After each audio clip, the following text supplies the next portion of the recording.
যুক্তরাষ্ট্রের ফ্লোরিডা থেকে আমি শহীদুল ইসলাম তালুকদার। দর্শক, 7ই অক্টোবর ইসরায়েলের অভ্যন্তরে হামাসের হামলায় হতাহতের দৃশ্য, সেই সাথে জিম্মি হিসেবে ইসরায়েলিদের গাজায় নিয়ে আসার ঘটনা দুনিয়াব্যাপী ইসরায়েলের নিশ্ছিদ্র প্রতিরক্ষা ব্যবস্থার তকমায় একটা দৃশ্যমান ফুটো হয়ে গেছে। অতঃপর গাজায় সংক্ষিপ্ত হামলা চালিয়ে হামাসকে নির্মূল করে ফুটো হওয়া ছিদ্রের সেলাইটা দুনিয়াকে দেখিয়ে দেওয়ার সে আশায় গুড়ে বালি পড়ে গেছে। বরং 7 মাসের চলমান যুদ্ধে গাজায় নিরীহ মানুষের রক্তপাত, সেই সাথে অবকাঠামো গুঁড়িয়ে দিয়ে সারা দুনিয়ায় নিজেদের দুর্বলতার ঘৃণা ছড়িয়েছে ইসরায়েল।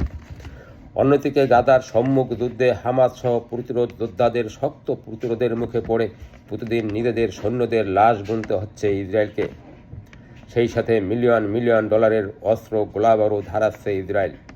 সুপ্রিয় শ্রোতামণ্ডলী, যুদ্ধের মধ্যে সামরিক কর্মকর্তাদের পদত্যাগ এবং বহিষ্কার যুদ্ধক্ষেত্রে প্রতিরোধ যোদ্ধাদের কাছে ইসরায়েলের নাস্তানাবুদ হওয়ার সংবাদটাই ছড়ায়। শুধু কি তাই, ইসরায়েলের অভ্যন্তরে সরকারের বিরুদ্ধে গড়ে ওঠা উত্তাল গণ আন্দোলন ইসরায়েলের অভ্যন্তরীণ বিশৃঙ্খলার জানান দেয়।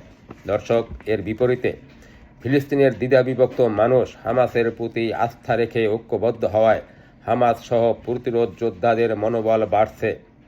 এই মনোবলের উপর বসন্তের বাতাস হয়ে ধরা দিয়েছে ইউরোপ, আমেরিকা সহ বিশ্বের বিভিন্ন স্থানে ফিলিস্তিনের পক্ষে ইসরায়েলের বিরুদ্ধে গড়ে ওঠা উত্তাল ছাত্র আন্দোলন।